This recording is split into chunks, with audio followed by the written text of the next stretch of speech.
될 것 같습니다. 누군지 화면 같이 보시죠.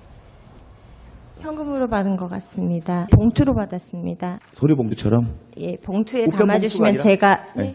우편 봉투가 아니라 이렇게 뭐 예, 노란 일반 이런 좀 조그만 거 서류 봉투였던 것 같습니다. 이 국정농단 청문회 불출석, 재판 불출석 뭐 얘기 나오는데 최 변호사님, 솜방망이 처벌 윤 전 추 전 행정관 얘기입니다.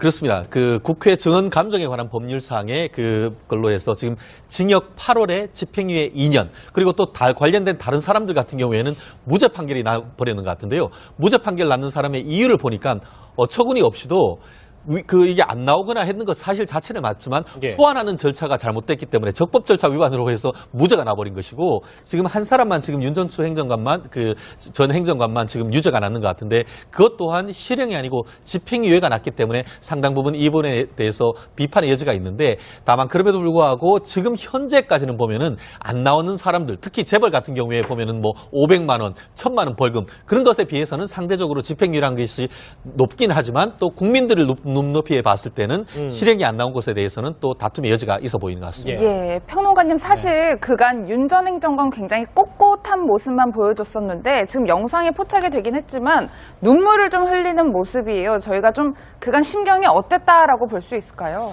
그걸 뭐라고 해야 되나요? 회한의 눈물이라고 해야 되나요? 후회의 눈물이라고 해야 되나요? 그러니까 박근혜 전 대통령 주변에 남아있는 사람 중에서 아마 문고리 3인방이 뭐 배신이다 아니다 뭐 여러 얘기가 있긴 하지만 박 전 대통령한테 불리한 증언들을 쏟아내고 있잖아요. 근데 그렇지 않은 사람이 아마 윤 전 추 전 행정관이 아닐까 싶어요.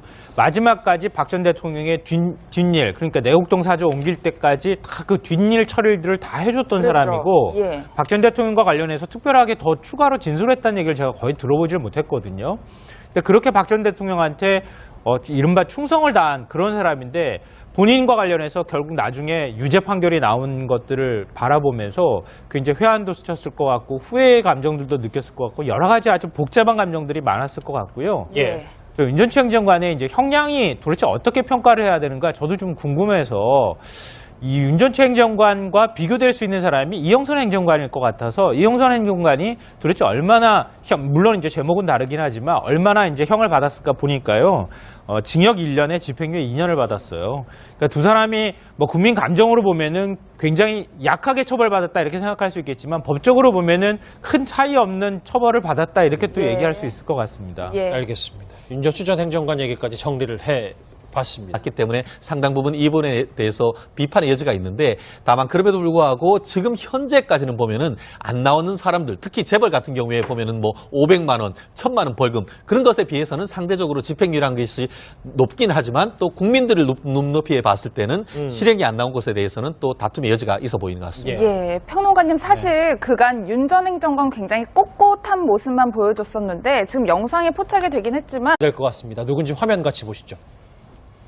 현금으로 받은 것 같습니다. 봉투로 받았습니다. 소리 봉투처럼? 예, 봉투에 우편 담아주시면 봉투가 제가 네. 우편 봉투가 아니라 이렇게 뭐 예, 노란 일반 이런 좀 조그만 거 서류 봉투였던 것 같습니다. 이 국정농단 청문회 불출석, 재판 불출석 뭐 얘기 나오는데 최 변호사님, 솜방망이 처벌 윤 전 추 전 행정관 얘기입니다. 그렇습니다. 그 국회 증언 감정에 관한 법률상의 그걸로 해서 지금 징역 8월에 집행유예 2년, 그리고 또 관련된 다른 사람들 같은 경우에는 무죄 판결이 나버리는 것 같은데요.